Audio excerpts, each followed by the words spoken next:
I thought I'd have a discussion with you today on the philosophy that the world is abundant and resources are unlimited.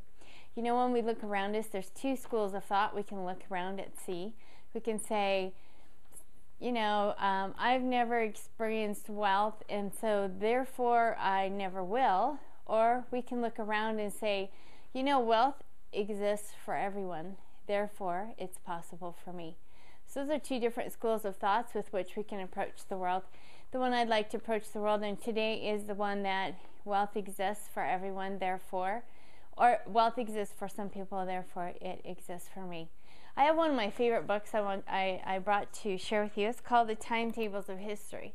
The thing that's amazing about this book is it takes us through a history and the things that mankind have accomplished. So when you apply that to the school of thought that the world is abundance and resources are unlimited, I want to share with you some of the things that are in this book. This book actually starts from 2,000 years before Christ and takes us through to 1990 today.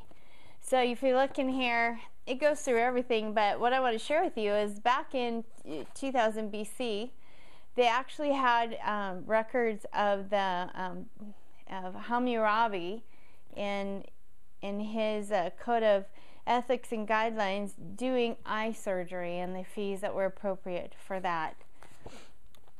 And then you can go forward just a little bit further and see that they have, all kinds of really interesting things that they actually, the mind of men had created that many years ago.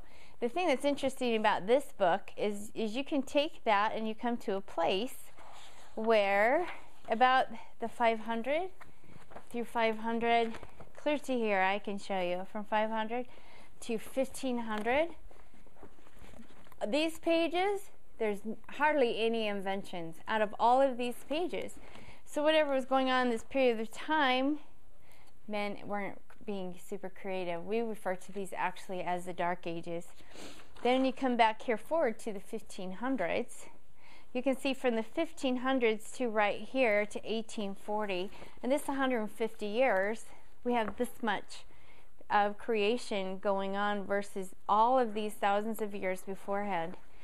The whole point of it is that, if we look around us, everything about us, especially today in the world that we live in, is proof that what we believe in and what we conceive we can actually create.